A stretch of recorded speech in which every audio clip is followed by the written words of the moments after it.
Good evening, everyone. My name is Tim Canas, as she introduced me, and Sheriff Wayburn sends his regards, and as she mentioned, he had a family issue and had to be out of town for tonight. I am, as I said, I'm Tim Canas. I'm the Chief Deputy over Patrol, but in my repertoire, I have done investigations, internal affairs, patrol, tactical, just a whole lot of different things. Here with me tonight is the supervisor, the direct supervisor over our crime scene unit, and he's a sergeant, and that's Sergeant Robert Brown. He's there.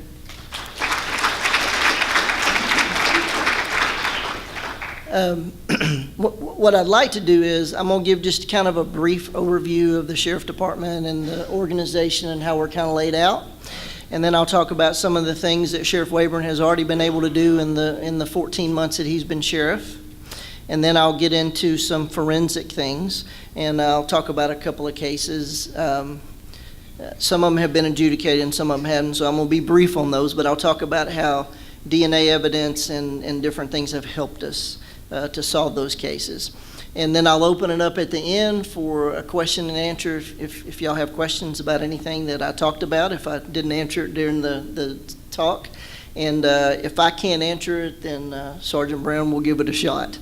But anyway, some of the things that I'd like to talk about is, and a lot of this information you probably already know, so I'll be brief with it, but Tarrant County, has almost 2 million people when you do all of the municipalities combined. The Tarrant County Sheriff's Office is responsible for law enforcement, full service law enforcement for the unincorporated areas. There is about 100 square miles in unincorporated Tarrant County, and that is what we're responsible for. And I can tell you as the patrol commander, 100 square miles is about the size of the city of Arlington. But Arlington is all in one space. We are all over the place. So we have to go through, sometimes, 3 or 4 different cities to get to where we're supposed to be on our call. And so we use the highways and byways and the rural county roads everywhere we go. Our response times suffer for that because we put lots of miles on our Tahoes trying to get to where we're needed. But we are full service law enforcement. We have patrol, investigations, crime scene, internal affairs, a traffic division, everything that your municipal law enforcement agency provides, we can also provide. We do crime prevention and different things. The sheriff's main responsibility is operating the county jail, which I think right now there's about 3,900 inmates that are there. And so as Mr. Wright mentioned, we're the 3rd largest county in the state. So we generate, a lot of revenue and a lot of different people coming through our jail system. And a lot of those people are there because of forensic evidence that has placed them there. So that's kind of a snapshot of that. And I'll talk about some of the things that Sheriff Wayburn has been able to accomplish in his first 14 months here in office. One of the things that we did, whenever we make an arrest for a DWI, a lot of the times we used to use what we call a breathalyzer, and it would be a breath test to determine your blood alcohol content, or your alcohol content in your blood or your breath. So we would use that, and that's been a standard law enforcement for a long time. Probably about 10 years ago, Sheriff Wayburn pioneered the blood draw system, which blood draw is so much more accurate than your breath to determine what your alcohol level is. He started that in probably about 2005 when he was the chief of Dalworthington Gardens. That process and the warrant process and the affidavit process for that has gone all the way up to the Supreme Court of the United States, and they reviewed it, but did not, decided that it was fine the way that it was, and they didn't take any action on it. But there was a case out of Dalworthington Gardens that happened. But, one of the things that we firmly believe in is due process and the rights of everyone.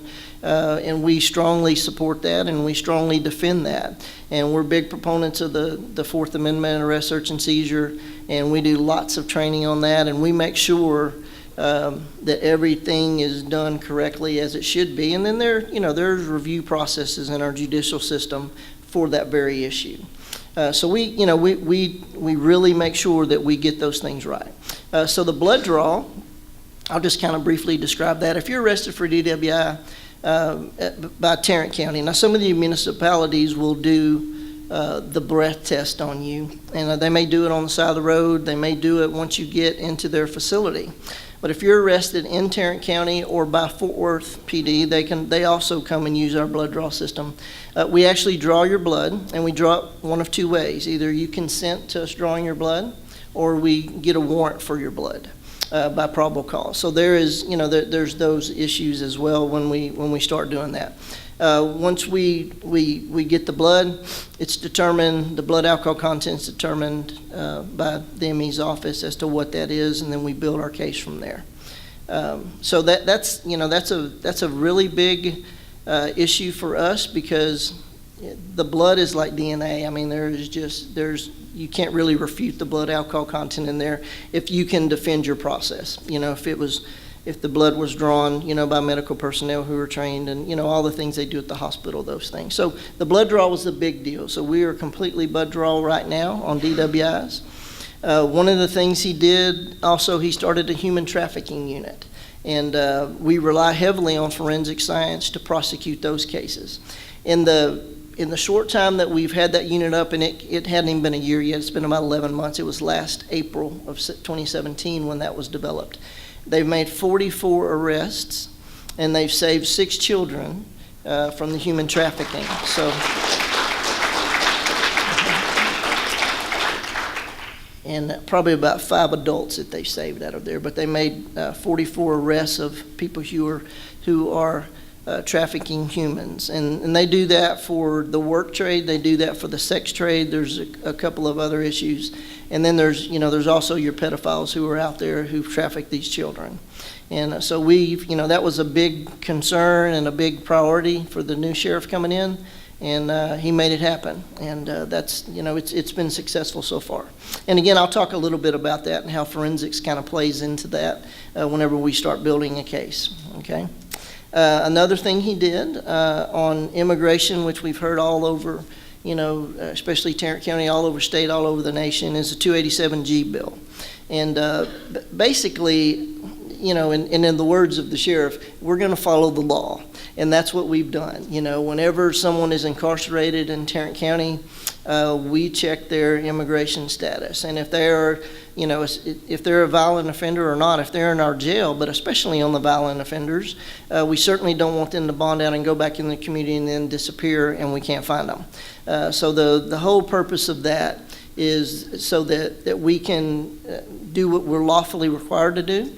When it comes to the ICE agents coming in and checking people's immigration. We also have people trained in our jail that went through a course that immigration put on, and it was quite a lengthy course. It was a couple of months long, so they are certified in that particular form of identifying that.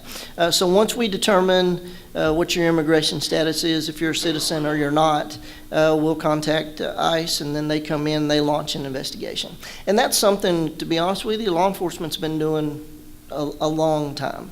Before I came to the county, I worked at Arlington PD, and when someone would come in our jail, we would also, if there was a question about their immigration status, we would contact ICE. ICE would run their check on them, and then they hold them with no bond. So they do not bond out of our jail. And that helps us a lot with especially our violent offenders who come in through the jail. So that helps us there. But, the myths are out there. And, there's a lot of discussion on, how it's going to hurt the community as far as them coming forward with information and different things. Well, it only affects people who are incarcerated, and it only affects them when they're in the 4 walls of the jail. That's it. We don't go up to people on the street and try to determine what their immigration status is. if you're a witness or a victim, we certainly do not do that. And we don't do it on the suspects that have been arrested until they are booked into jail, and then it becomes important. Because what you're looking at is the ability for someone to bond out and then leave. So if they're not a citizen here and they have the opportunity to go somewhere else, and that hinders our investigation and it endangers our community. So that's kind of the 287G bill in just a nutshell. There's also something he did. It's in the Code of Criminal Procedure 2.18, or we call it 218. It gives the outline of what county sheriffs are supposed to do to take people